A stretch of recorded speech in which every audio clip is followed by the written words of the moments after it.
Bismillah, alhamdulillah, amma ba'd. Pertanyaan yang pertama mengenai apakah surga dan neraka sudah diciptakan dan sudah beroperasi. Nanti seperti sudah ada penghuninya begitu yang diazab dan diberikan nikmat. Tapi pada pertemuan sebelumnya kalau tidak salah sudah kita bahas panjang lebar mengenai hal tersebut. Dan keyakinan dan akidah Ahlussunnah wal Jamaah seperti yang dinukilkan dalam kitab Syarah Aqidah Thahawiyah dan lain sebagainya, ulama Ahlussunnah wal Jamaah bersepakat bahwa surga qad khuliqat bukan likan nar. Surga dan neraka telah diciptakan. Itu satu dulu. Dalilnya banyak sekali, tempat dalil yang disebutkan mengenai janjinya Allah kepada surga, dan Allah telah menciptakan surga dan neraka. Dalam hadis-hadis Jibril yang cukup panjang juga demikian. Hadis yang sahih yang secara terjemah umumnya ketika Allah menciptakan surga dan menciptakan neraka, Allah perintahkan Jibril untuk melihat keduanya. Kemudian ditanya setelah pulang, Jibril mengatakan, ya Rasulullah, tidak ada seorang pun dari umat ini, dari hamba-hambamu yang mendengar surga dan nikmatnya pasti akan masuk, dan tidak ada seorang pun dari umat ini yang mendengar neraka, beritanya dan ancamannya pasti akan selamat dari neraka. Kemudian Allah mengatakan, sekarang lihat, coba dilihat lagi. Ternyata neraka sudah diliputi dengan syahwat, zina, sesuatu yang sesuai dengan hawa nafsu manusia. Surga diliputi dengan makarih, perkara-perkara yang membuat manusia itu tidak suka, yang khilaf dengan hawa nafsu manusia. Maka setelah Jibril melihat, Jibril balik kepada Allah, ditanya, bagaimana wahai Jibril? Jibril mengatakan, ya Rabb, hari ini aku takut jangan-jangan tidak seorang pun dapat memasuki surga, dan jangan-jangan tidak ada satu orang pun selamat dari api neraka. Ini menunjukkan surga telah diciptakan oleh Allah, sudah ada. Lalu apakah sudah operasi? Artinya sudah ada penghuni ataupun belum? Ini jadi pertanyaan. Kalau kita merujuk kepada Quran dan hadis, maka surga dan neraka itu kapan akan dibuka? Ba'da yaumil qiyamah, setelah hari kiamat. Rasulullah mengatakan dalam hadis yang sahih, pertama kali umat ini, umat yang paling terakhir dilahirkan oleh Allah. Tetapi sabiquna wal awalun, tapi umat yang pertama kali akan memasuki surga. Begitupun neraka tentunya. Berarti neraka dan surga akan dibuka, akan mulai beroperasi sebagaimana dicetak Quran dan hadis. Ba'da yaumil qiyamah, setelah hari kiamat, setelah manusia, setelah dunia hancur, ada proses padang mahsyar, ada mizan, ada hisab, ada haud, ada telaga, ada juga sirat. Setelah itu baru masuk surga dan neraka. Tapi orang berdalil, bagaimana Ustaz dengan kisah-kisah tentang Isra Mi'rajnya Rasul, di mana Rasul diperlihatkan ada ahli surga yang mendapat menerima surga dan ahli neraka yang sedang diazab. Bagaimana ini untuk menyatukan antara ini dengan itu? Jadi sekali lagi saya katakan bahwa ittifaq Ahlussunnah wal Jamaah bahwa surga dan neraka dibuka masa operasinya nanti ba'da yaumil qiyamah. Tapi bagaimana dengan hadis itu? Nah, dengan hadis Isra Mi'raj, Rasulullah masuk surga, Rasulullah masuk neraka, melihat surga dan melihat neraka, dan melihat bagaimana azab dan nikmat pada keduanya. Sehingga Rasulullah mengatakan dalam suatu ketika masuk ke dalam masjid, para sahabat tersenyum-senyum, ada yang lagi ngobrol, ada yang lagi kesana kemari. Maka Rasulullah mengatakan, lau ta'lamuna ma'alamu, wahai manusia, jika kalian tahu apa yang aku tahu, melihat apa yang kulihat, yaitu surga dan neraka, maka kalian akan sangat sedikit tertawa dan akan banyak menangis. Karena hakikat kehidupan, hakikat surga dan neraka telah dilihat oleh Rasulullah, dan ini penting dalam kehidupan dunia ini. Melihat sesuatu dengan kedua mata itu penting. Nah, bagaimana mengkompromasikan dengan dua ini? Ulama mengatakan Allah itu maha sempurna ilmunya. Allah itu maha sempurna ilmunya. Kalau hari ini orang bisa menayangkan sesuatu yang akan terjadi pada sebuah film, contoh saja, gambarannya, cuplikannya, padahal filmnya belum diputar, tapi kita udah tahu isinya kurang lebih begini-begini.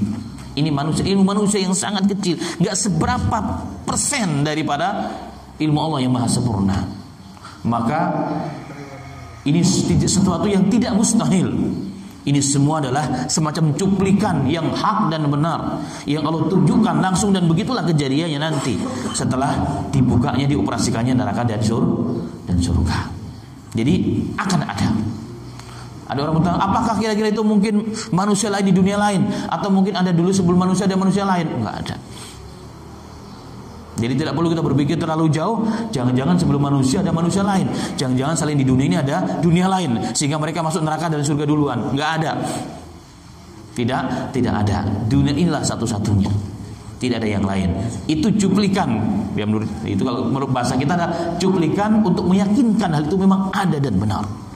Ada dan benar. Karena neraka dan surga sudah diciptakan oleh Allah Subhanahu wa taala. Demikian semoga bisa dipahami dan tidak menimbulkan keraguan-raguan dalam bab neraka, beriman ke neraka dan surga. Baik. Kemudian yang kedua,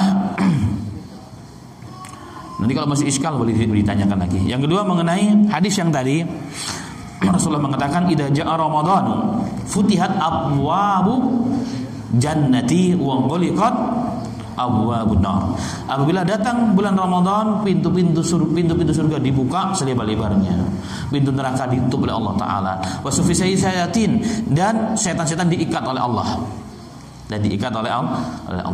Hadis yang sahih, hadis yang banyak sekali dengan lafaz-lafaz yang berbeda. Baik.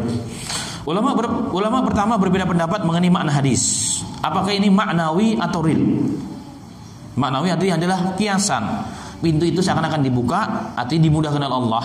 Karena banyak orang beribadah, neraka itu kiasannya adalah ditutup. Kenapa? Karena banyak orang yang taubat kembali kepada Allah, berarti neraka seakan ditutup. Itu maknawinya atau makna kiasannya. Atau real, memang begitulah adanya. Ulama berikhtilaf dalam bab ini. Tetapi ulama mengatakan dua-duanya, real juga dan maknawinya juga. Jadi kita lihat secara maknawi di bulan Ramadan memang dan setan diikat, maka memang orang-orang Islam umumnya yang tidak pernah puasa selama setahun dia juga puasa. Yang jarang sholat dia sholat, apalagi minggu dan 10 hari pertama, kan begitu. Wujud penuh. Jangankan kita datang ketika azan, sebelum azan pun masjid sudah penuh. Habis isya pertama penuh, masya Allah, wajah-wajah baru yang mulia, yang bercahaya nampak semua di masjid. Ini satu bukti. Maka barokah muncul saat itu, semua mudah, perdagangan semua luar biasa, rezeki melimpah, dan itu sangat terasa betul. Kenapa? Karena banyak orang kembali kepada Allah. Begitu juga kepada perbuatan maksiat, bagi orang Islam tetap lebih sedikit perbuatan pelanggaran agama dibandingkan di luar bulan Ramadan. Tapi masih ada. Yang ditanyakan mungkin kenapa kok masih ada? Padahal setan sudah diikat, pintu neraka sudah ditutup. Yang diikat kan setannya, yang ditutup kan pintu nerakanya. Tapi manusianya itu punya syahwat dan hawa nafsu. Bahkan Quran mengatakan bahwa tipu daya setan itu adalah dhaif. Wa kaidu syaitan kana dhaifa. Tipu daya syaitan itu sangat lemah. Makanya nanti kita akan bahas perdebatan antara syaitan, iblis dengan orang yang mengikutinya yang masuk neraka. Ditanya, kenapa anda masuk neraka juga ya bos? Kenapa anda gak selamatkan aku ya bos? Gara-gara anda kami sesat dan masuk neraka bersama, wahai bos. Maka syaitan mengatakan, woi, jangan salahkan aku kan cuma bisikin doang. Aku gak bisa apa-apa, cuma bisikin doang. Kalau kamu begini loh, kan aku gak punya kekuatan. Wa ma'alimil sultan, aku gak punya kekuatan untuk memaksa engkau berbuat dosa, berbuat pelanggaran. Gak ada kekuatan dariku. Aku hanya ngomporin doang, dibisikin. Enak tuh kalau korupsi gak ada orang tuh. Ayo korupsi. Tuh lihat kemaksiatan mau gak ada orang. Hanya aku bisikin doang. Tapi jalankan siapa? Kamu sendiri, kata setan. Jadi aku berlepas diri dari kamu. Artinya apa di sini? Ternyata setan itu lemah. Yang kuat, yang mendominasi diri kita adalah apa? Hawa nafsu setan itu. Ini yang berbahaya. Maka setan hanya mencari kesempatan kapan orang lemah dibisikin.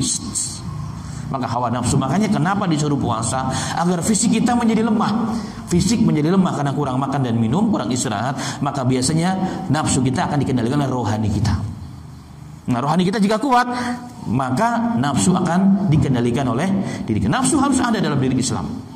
Tanpa nafsu yang baik tentunya, kalau dikuasai oleh rohani yang baik, maka dunia ini berjalan. Kalau tanpa nafsu, maka seperti malaikat kita, dan manusia bukan malaikat. Berarti memang telah dikunci, diikat, tapi hawa nafsunya tidak ikat. Nah, ini yang kita perjuangkan. Kita perjuangkan. Syaitan lemah jika kita orang-orang yang ikhlas. Syaitan lemah jika kita orang-orang yang takut kepada Allah dan kepada nerakanya Allah Subhanahu wa taala. Demikian, semoga bermanfaat.